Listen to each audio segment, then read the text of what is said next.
Bueno, maestro, sí, rico. ¿Con leche o sin leche? No, sin leche, tinto, tinto normal. ¿Quiere que le ayude? No, bueno, Ah, bueno.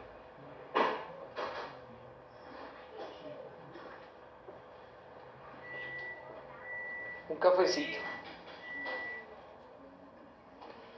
minuto. Entonces, póngale cuidado, maestro. Digamos Ya. que... Vaya. A ver. Bueno, maestro, entonces estoy escribiendo para un seminario, para una maestría que estoy tomando allá en la SAP. Tengo como un título provocador, se llama El dolor moderno. Ajá. Yo ya, digamos, hablé de algunos aspectos del dolor desde la medicina, desde lo positivista, y es como cuerpo y dolor moderno. Entonces ahora me interesa dar un paso para hablar de un cuerpo colectivo, es decir, por ejemplo, hay un cuerpo que es el suyo, el mío, el cuerpo para la muerte, el ser para la muerte, pero hay un cuerpo no tangible que es como el cuerpo colectivo, algo así como el cuerpo, como Colombia, pensar por ejemplo Colombia como una gran madre Sí. que bueno, se daña o se muere o se cae a pedacitos, es decir, la patria como un gran cuerpo del que todos somos parte, para posteriormente pensar cómo ese cuerpo, hablando en términos de dolor, hay personas a las que les importa mucho, otros no les importa, desde el arte a algunos nos importa demasiado, y entonces empezamos a hablar de ella como una persona, como un ser que se deteriora, que muere, que es lastimado, que se recompone, etcétera. Entonces me gustaría que un poco desde su conocimiento, puede ser desde la sociología, me hablara de ese yo colectivo, o como dice Jung, de ese inconsciente colectivo, de eso que llamamos patria, que llamamos Colombia, es decir, de ese cuerpo que somos todos. No sé. Pues metafóricamente, ¿cómo lo sitúas? Desde el punto de vista de la cultura es todo lo que vivimos en relación con el medio, en relación con el entorno y todo lo que producimos. Desde ese punto de vista la cultura nos cobija a todos. Y entonces comparativamente con el desarrollo de otras naciones, en la parte del conocimiento, en la parte de la aproximación a las ciencias, en la parte de la aproximación a las artes, pues este es un país sumamente enfermo. Absolutamente enfermo. Los medios de comunicación nos han dado una dosis de estatismo mediocre o de mediocre estatismo en el que es muy difícil avanzar. Había unas tesis por allá de los 80 que hablaban de una guerra no bélica, sino de una guerra distinta. Hablaban de armas silenciosas para guerras tranquilas. No sé si eso coincide un poco con tu punto de vista. Armas silenciosas para guerras tranquilas.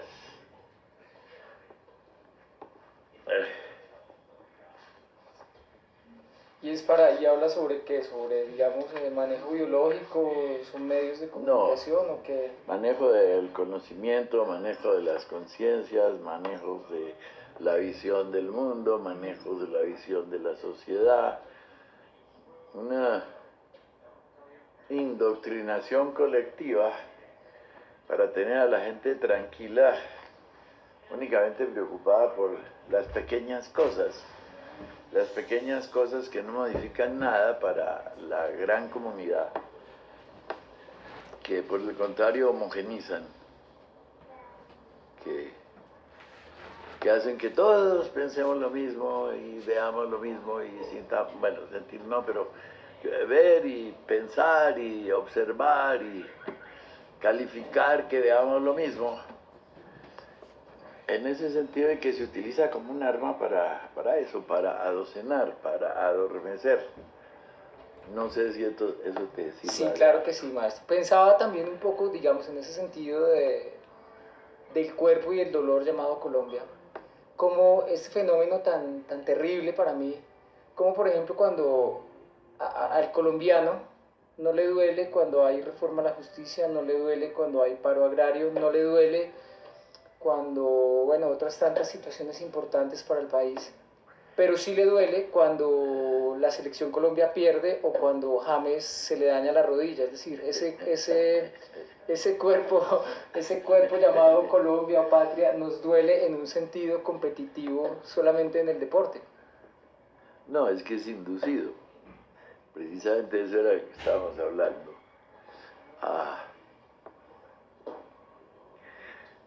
Desde otro ángulo muy distinto, en correlación con la propiedad privada, se nos ha venido enseñando desde hace ya siglos que todos los problemas son individuales. Se nos enseñó que el subjetivismo es lo fundamental, lo que cada uno piensa, lo que cada uno siente, lo que cada uno independientemente debe proteger. Y por ahí se nos enseñó que solo los individuos son responsables de sus bienes privados. Entonces, con esa visión individualista y subjetivista, pues ya culturalmente a nosotros no nos importa lo que le pase al vecino, lo que le pase a los otros, porque es responsabilidad de cada uno. Dicho de otra manera, el Estado no tiene responsabilidades, sino que son los individuos los que asumen su propia responsabilidad. Esto es un éxito ideológico, político, porque hace el efecto de eso es que ¿para qué nos preocupamos por los otros? Porque los otros tienen que resolver individual y subjetivamente sus problemas. Es decir, que el campesino resuelva su problema de la papa y que el pescador resuelva su pescado y nosotros resolvemos nuestra calle de trancada y así. Claro, pobrecitos los niños pobres, pero son ellos o sus papás los que tienen que resolver ese problema. Pobrecitos los enfermos, pero es que son ellos, el Estado no tiene por qué meterse en eso.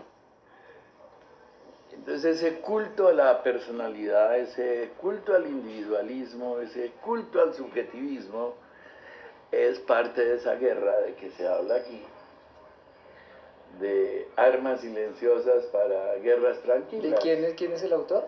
No, eso es un estudio de un grupo de analistas. Y con ese mundo, pues, ¿qué solidaridad va a haber?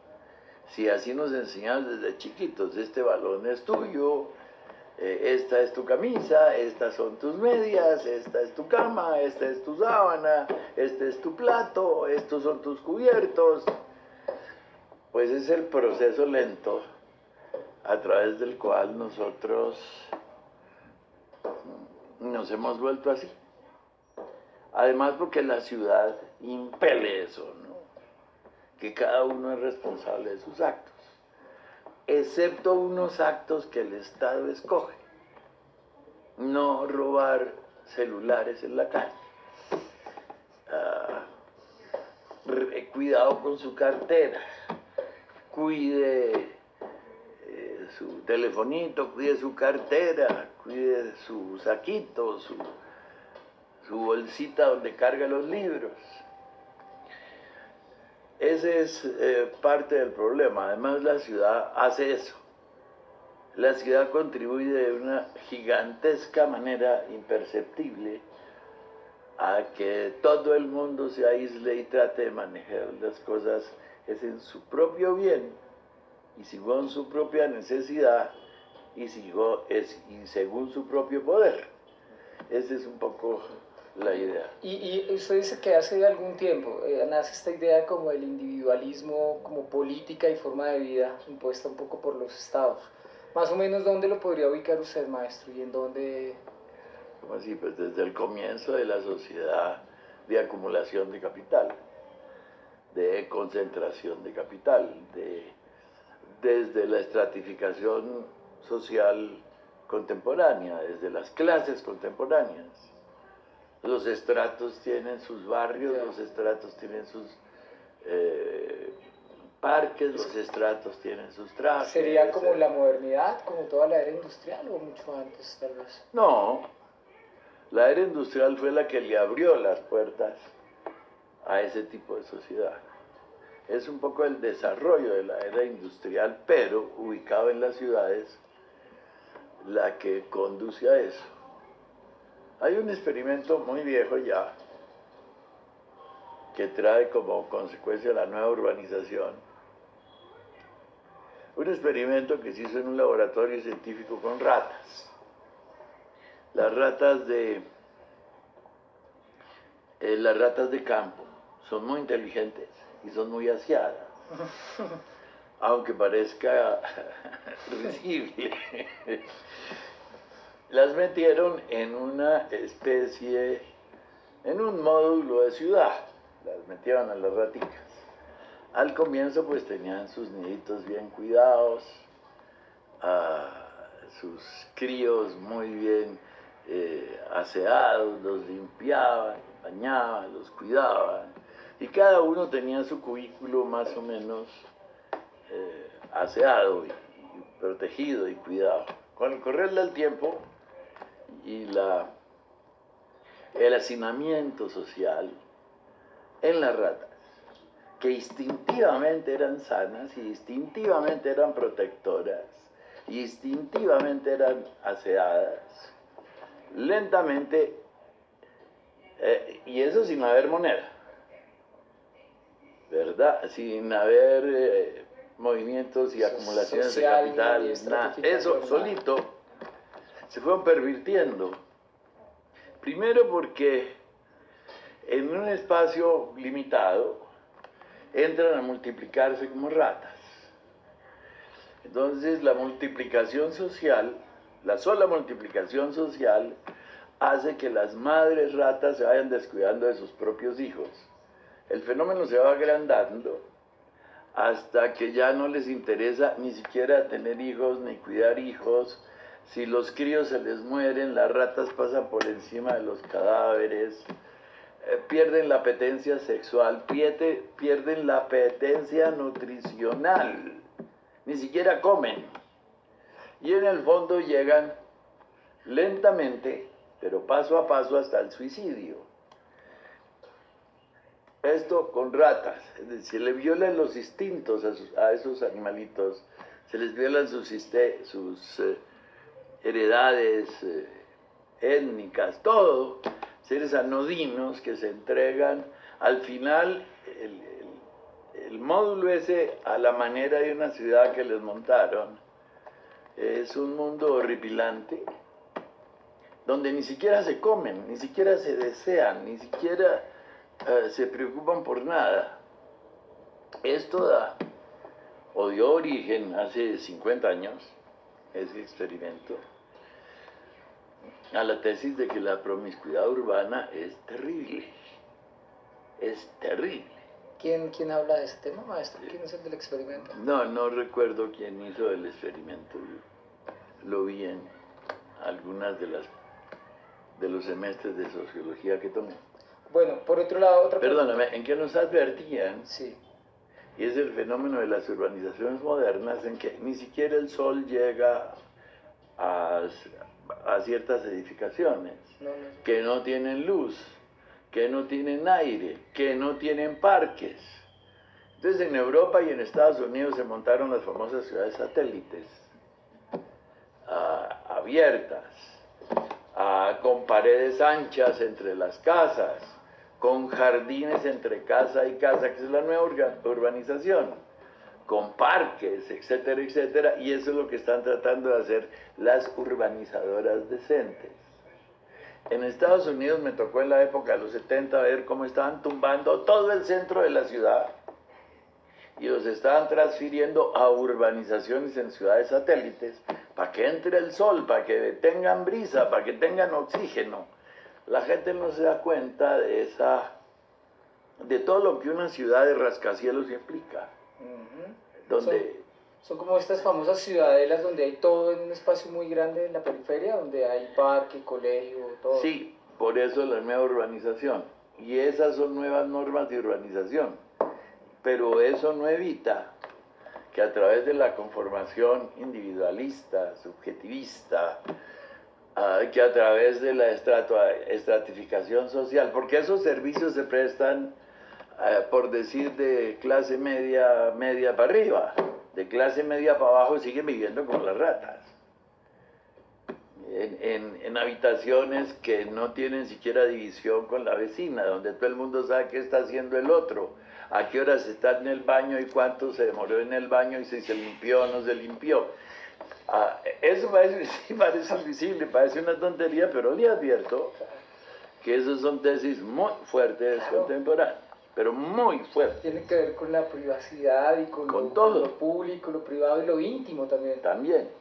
Todo eso está barrido. Entonces, en los barrios periféricos, donde las paredes son de cartón piedra, pues eso generalmente va carcomiendo. Donde la gente tiene amontonada la ropa sucia y no tiene cómo lavarla, vaya cada 15 días sacar un poquito de agua para pasearse, donde ellos mismos no tienen agua, etcétera, etcétera, etcétera, pues eso va degradando. No sé si era a eso a lo que querías llegar. Sí, también, maestro. Digamos, en esa sociedad o en esa patria enferma y que está corroída por todos estos fenómenos, digamos, de hacinamiento y de adormecimiento, también de adormecimiento intelectual a través del mass media, ¿cómo ve usted el arte o a los artistas, por lo menos de su época, en contraste con los artistas contemporáneos frente al fenómeno? Buen punto, porque mi generación, en términos de la bohemia, bueno, una bohemia intelectual, nosotros desarrollamos de otra manera. La ciudad era muy chica, las zonas de trabajo de intelectuales estaban perfectamente delimitadas. Quiero decir, había una suma de restaurantes, había una suma de cafeterías, había una suma de lugares donde se tomaba trago. Y en esos sitios se reunía Raimundo y todo el mundo se conocía con todo el mundo. Es decir, había una intensa comunicación entre en el sector individual y de producción intelectual. Entonces nosotros andábamos con los maestros, y los maestros, todos los grandes maestros de Colombia, en la literatura, en la arquitectura, todo el mundo andaba junto, iba al mismo restaurante, iba a los mismos sitios de reunión, compartía zonas de trabajo, intercambiaba opiniones con todo el mundo. En esa época pues yo era un chinito, pero yo me sentaba al lado de Boris de Grey a oírlo hablar y al lado de, qué sé yo, de los grandes poetas nacionales, o uno se metía en el grupo de los arquitectos y ahí estaban hablando de las nuevas definiciones urbanísticas y de tiempo y espacio y eso, y uno aprendía con todo el mundo, y los mayores nos hablaban a nosotros y nos aconsejaban. Hoy eso no existe porque todo el mundo está totalmente disperso. Si acaso por ahí hay grupitos, pandillitas, donde se reúnen amigos íntimos y de pronto hablan de algo que tenga que ver con la estética y con la ética y con la sensibilidad. Y eso. Hoy nadie habla con nadie. Todo el mundo está en su lugar. Yo le aprendí a los mayores, andábamos con los pintores, andábamos con los escultores, desde luego.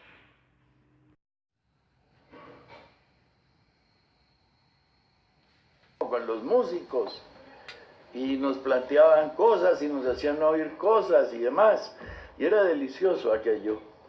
Hoy esa Bogotá no existe, no existe. Los jóvenes no tienen nada que ver con los viejos, nos separaron en las famosas luchas generacionales de que los ancianos no tenemos nada que ver con los jóvenes o con los niños, de que las mujeres no tienen nada que ver con los hombres, y entonces plantean la lucha de géneros. Estamos totalmente subdivididos y totalmente aislados. Eso hace que solo el grupo que maneja lo que tú llamas más media plantee lo que quiera y el único medio de intercomunicación es la televisión controlada, conducida, interesada.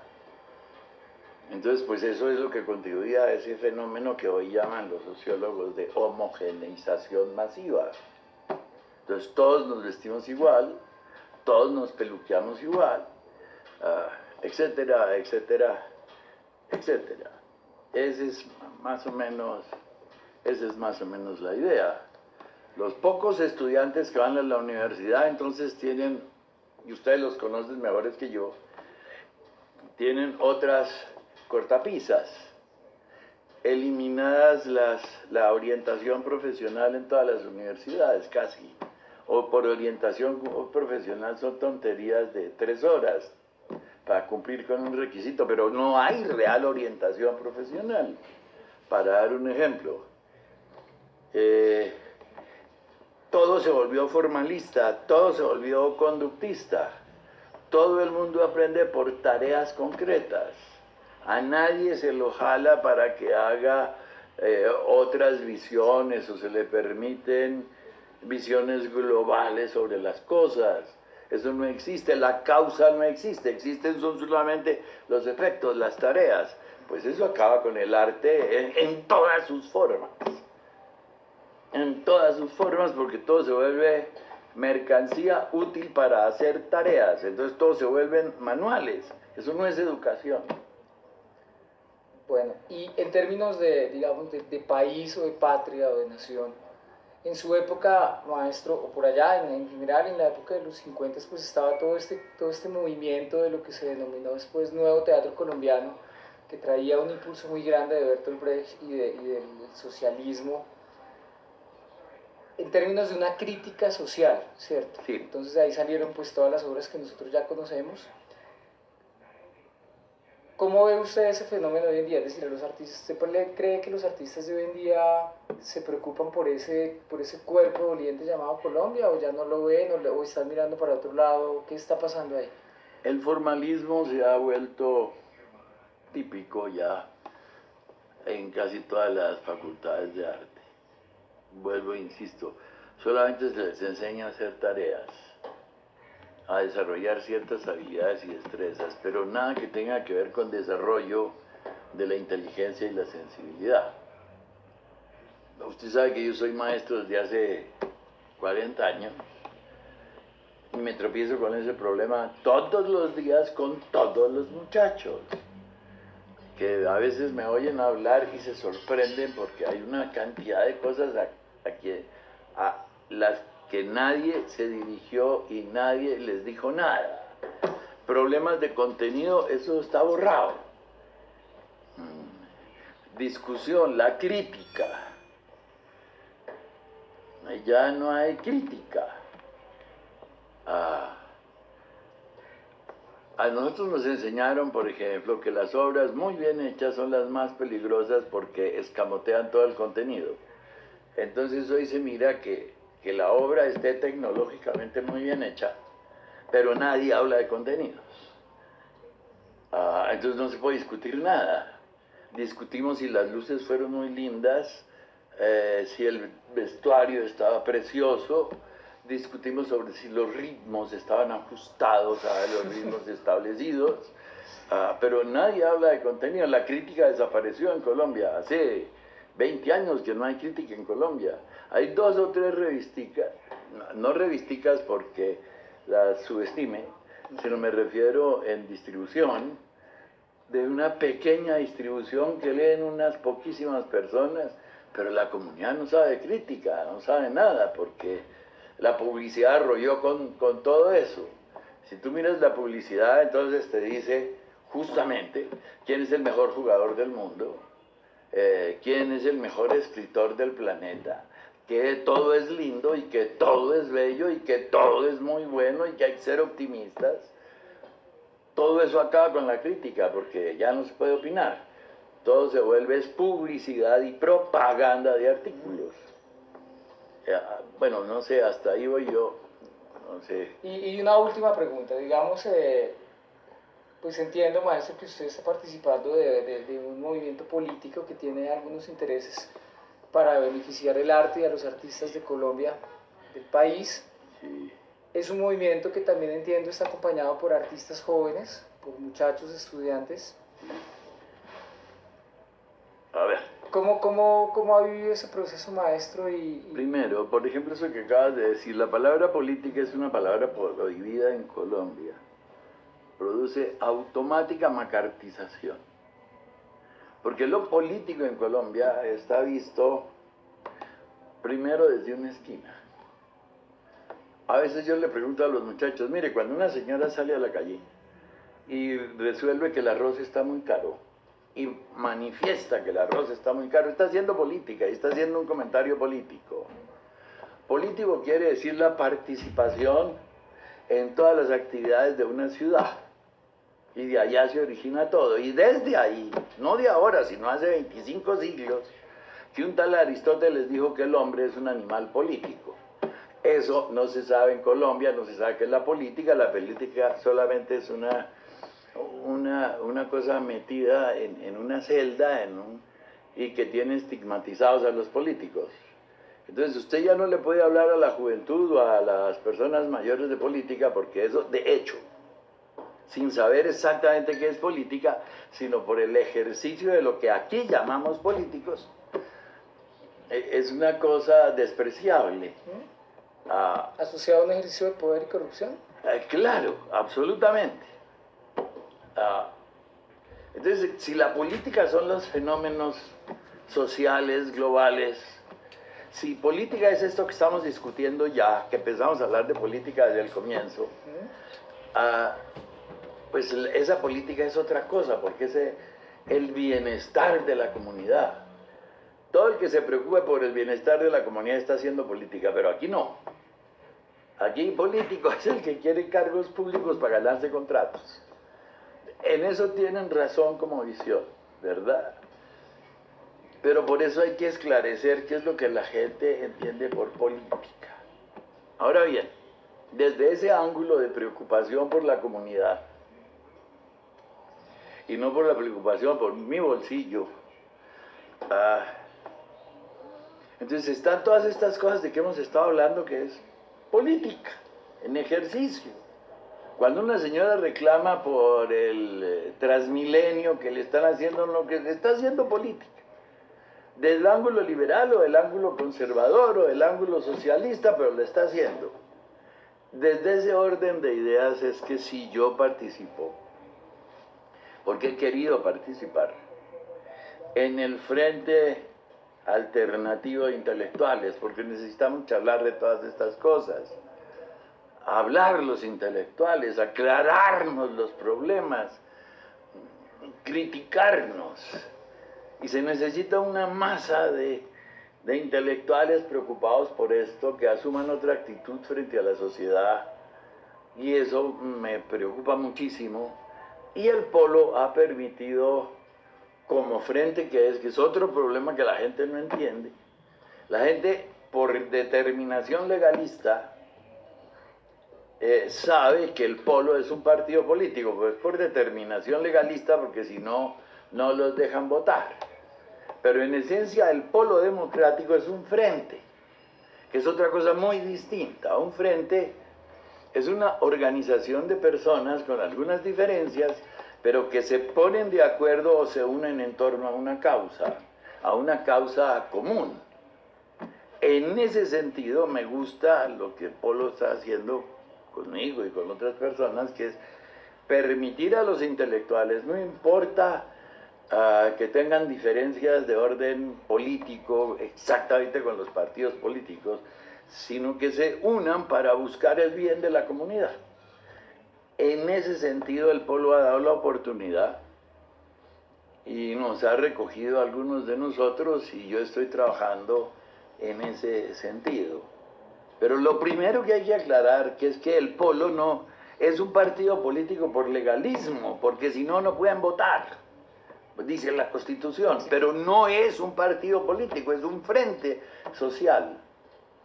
Y eso es lo primero que hay que aclarar. Y en ese frente social sí yo quiero participar intensamente y eso se está avanzando, se está creando. Hay una cantidad de personas interesadas en eso que tienen que ver con el problema de la cultura, pero el problema de la cultura no es el folclore y el problema de la cultura tampoco es la artesanía. Eso es uno de los componentes del fenómeno cultural. El fenómeno cultural es todo. Es como nos desayunamos, si nos gusta el huevo, yo no sé qué manera. La cultura es todo lo que hace que el hombre participe en sociedad y todo lo que produce para esa sociedad. La cultura no es una cosita, el arte es la manifestación sensible e intelectual más elevada de esos procesos, pero también es un componente, no es toda la cultura. La cultura es como hablamos, la cultura es como caminamos, la cultura son nuestras costumbres, son nuestros usos. La cultura es la misma política colombiana, con todos sus aparejos, buenos, malos, regulares, todo eso es cultura. Entonces aquí nos tienen metido en el rollo de que cultura es, por ejemplo, la conservación de tradiciones, magnífico, pero ¿dónde están los grandes museos de historia natural en Colombia? Eso no existe. Y son cositas, y entonces les ha dado porque el folclore es cultura. El folclore es manifestación cultural de otras épocas.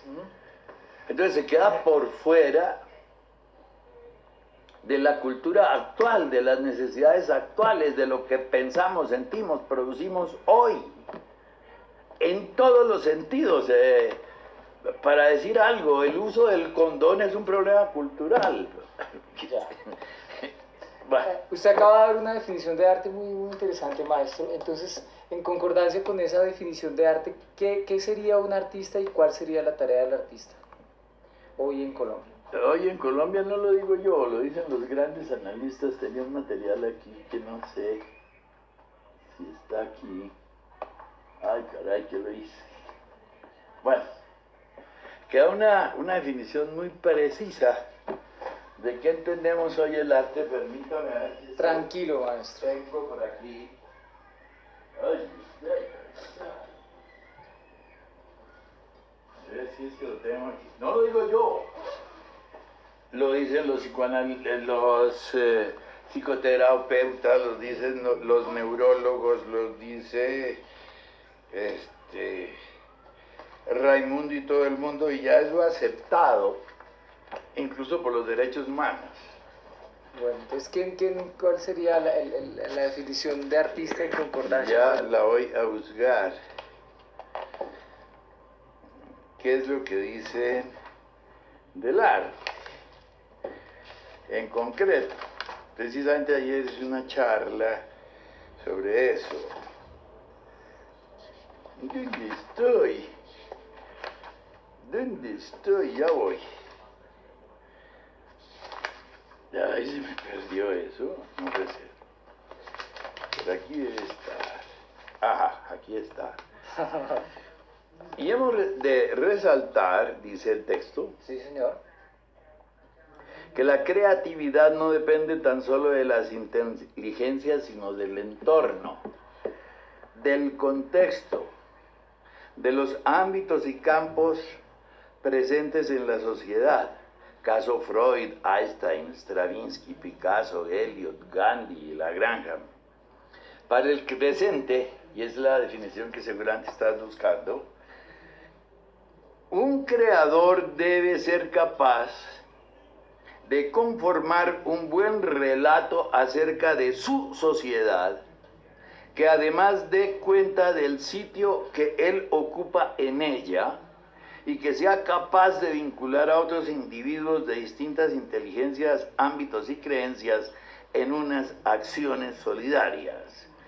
Todo esto con modos emocionales y sociales cognitivos, con propósitos constructivos. Esto es un artista contemporáneo. Bien, maestro. ¿Y esto lo dice? Esto lo dicen todos los estudiosos del estructuralismo cognitivo y de sus desarrollos. Lo dicen todos los... ¿Perdona? Tranquilo, maestro. No, ese es un material que yo ya había hecho hace muchos años y que está ahí hoy inmerso. Y lo dicen todos los grupos intelectuales que analizan sociedad, arte, etc. Hay que señalar que eso no es mío, sino que eso es de muchísimas inteligencias, porque como aquí creen que todo es de una persona que se inventó todo. Listo, bueno, maestro. Y finalmente, le agradezco, pero quisiera que me diera como una breve descripción de si yo le preguntara quién es Paco Barrero, a Paco Barrero, ¿qué respondería el maestro Paco Barrero? Ay, el maestro Paco Barrero es un pobre hombre de origen de clase media, que pasó por todas las dificultades porque pasa un joven con pretensiones artísticas al principio completamente locas, porque todos los jóvenes empezamos por lo mismo. Yo también empecé por eso, porque es que el problema se resolvía con éxito, con fama, con dinero, con automóviles deportivos.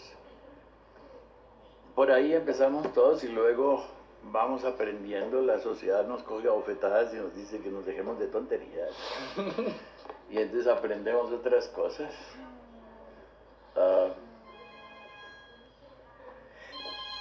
Y que ha hecho esfuerzos por eso.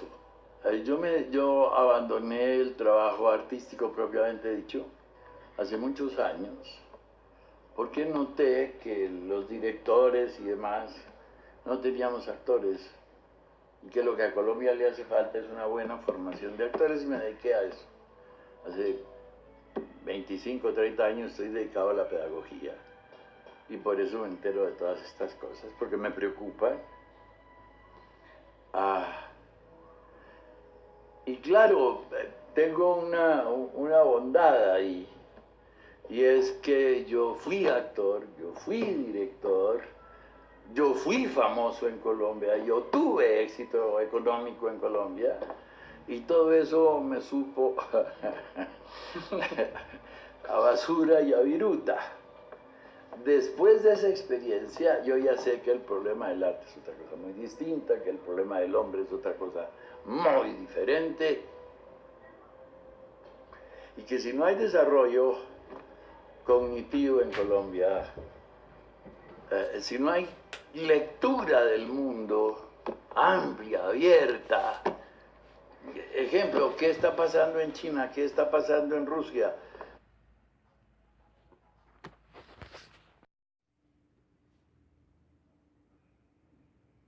¿Cómo es el problema en Armenia? ¿Cómo es el problema con la Kirchner en Argentina o con la presidenta brasileña, y por qué les están dando tanta madera? ¿Y qué es lo que pasa con Venezuela, con Ecuador, con Bolivia? Si uno no sabe nada de eso, ¿de qué conflictos está hablando? ¿De qué conflictos del presente está hablando? Por ejemplo, en arte dramático, pues es el arte de los conflictos. Entonces, lo primero que uno tiene que saber es de conflictos.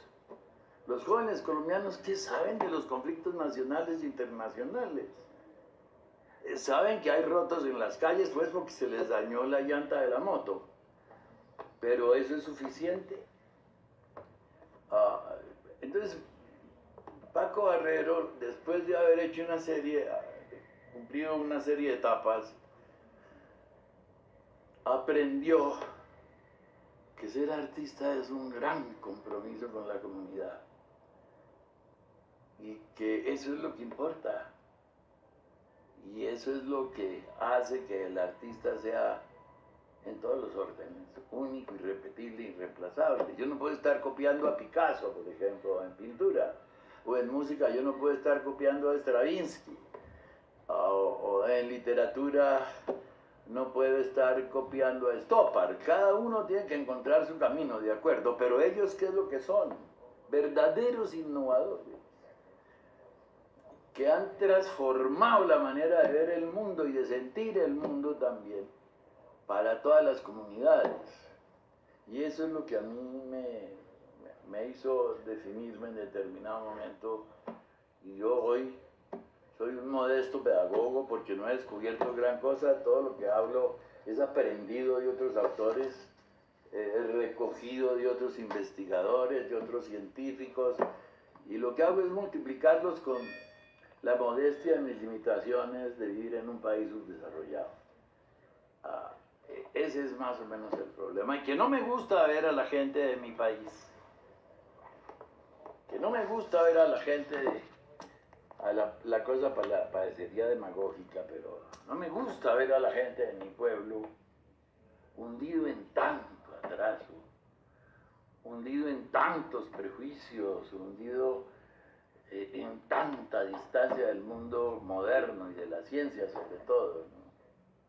La gente colombiana es mayoritariamente fetichista, mayoritariamente vive de dogmas escritos hace 30 siglos que ya son absolutamente inaplicables, de unas creencias que nadie sabe de dónde vienen. A mí me gusta mucho hablar de Egipto porque es el origen de todas las culturas occidentales. Aquí la gente no sabe eso. Creen que Egipto es Cleopatra. Y cosas por el estilo. Esa es un poco mi pequeña, pobre, modesta y vergonzante existencia. Bueno, era el maestro Paco Barra. Yo no recuerdo bien la época, pero hubo una persona que nos orientó sobre Brecht y que nos presentó a Brecht en Colombia, como el que hace la historia, que el que escribe la historia es el que supuestamente la hace, que se llamaba, era un uruguayo anarquista, Aristides Meneghetti. Aristides nos enseñó en los sótanos de la Avenida Jiménez y de manera clandestina, porque eso estaba terminantemente prohibido en aquellos días. ¿Enseñar a Brecht? Sí, claro. Eso era hace 45 años más o menos. Nos enseñó quién era Brecht. Resulta que para conocer a Brecht hay que saber de la historia de las culturas, de la historia de las posiciones de clase, de la historia de las ideologías. Y Brecht hoy, lo digo porque lo presentan es como una mecánica metodológica. Sí. Esa mecánica metodológica no sirve para nada si usted no tiene una visión del mundo amplia, abierta, periférica. Y entonces han hecho de Brecht una receta. Y no solamente ahora, porque cuando empezamos pasó lo mismo. Como no teníamos esa formación ni esa visión periférica, nosotros vimos que Brecht eran unas formulitas distanciamientos y carteles y cantar. Y ya. Sí, ni siquiera se entiende el distanciamiento. Porque el distanciamiento tiene que ser el distanciamiento sociológico, siguiendo a Vygotsky. Ahora, Vygotsky dice, lo que debemos no es estudiar a los individuos, lo que tenemos es que estudiar las culturas, las conformaciones sociales. Y eso mismo es lo que dice Brecht distanciando. Ahora, si usted no conoce las culturas y no conoce las distancias sociales, ¿qué carajo se entiende de Brecht sino unas fórmulas de hacerlo? Por eso quería notarte que, inclusive cuando empezamos, cometimos gravísimos errores con Brecht. Hay una carta mía que se hizo famosa de puro accidente. Yo no entendía un montón de cosas de Brecht, pero tuve la inocencia, que ya he perdido, tuve la inocencia de escribir al Berliner. Yo quería estudiar en el Berliner. Y hacerles unas preguntas. Mire, yo no entiendo esto. ¿Qué carajos quiere decir el señor Brecht cuando plantea su pelea con el teatro épico frente al teatro convencional? Y yo lo hice honestamente, ingenuamente, y la mandé. En el Berliner les pareció muy interesante porque parece que eran preguntas comunes. Eran preguntas continentales. Y me contestó la carta, y por X relaciones que tenía con el Instituto Internacional de Teatro, que tiene sede en Nueva York, el instituto cogió la carta mía y la carta de respuesta del Berliner y la publicó mundialmente. ¿En dónde aparece eso, maestro? Eso aparecía en los materiales del Instituto Internacional de Teatro. Y se volvió famosa la carta mía porque... Eran preguntas que se estaba haciendo todo el mundo alrededor de Brecht, de cómo... Claro, y sobre todo con la edad que teníamos y con la ilustración que teníamos, sí. La habíamos embarrado. Luego, hay dos personas en Colombia que estudiaron en Alemania, Francisco Posada y Carlos Rincón, filósofos importantísimos de Colombia, que fueron mis maestros, que entre otras cosas cogieron a Santiago García con algunas cosas de Brecht que él hizo inicialmente, y le dieron una paliza espantosa, que eso no era Brecht. Y claro, las cosas que nosotros, los que estábamos más atrásito, hicimos, pues también nos corregían, con cariño, etc. Pero ellos sabían de qué estaban hablando. En Colombia nadie sabe quién es Brecht, bueno, incluyéndome a mí mismo. Entonces sí me gustaría anotar algo, porque aquí hubo casos muy curiosos. Por ejemplo, Enrique Buenaventura, en un festival de Cali, Festival de Arte de Cali, censuró una obra de Brecht porque eso no era para el pueblo y era muy peligroso. ¿Qué obra era? Eso era la excepción y la regla. Ya. Por ejemplo, Enrique hizo eso. Yo estaba presentando la obra a través del Departamento de Norte de Santander, y al gobernador de Norte de Santander le tocó llamar a la presidencia de la República. ¿Qué carajos estaban haciendo con la excepción y la regla? ¿Qué es lo que era? Recuerdo que el presidente era, miren las contradicciones, era Guillermo León Valencia, y llamó a Cali. Y dijo, ustedes no tienen por qué censurar a Brecht en Colombia.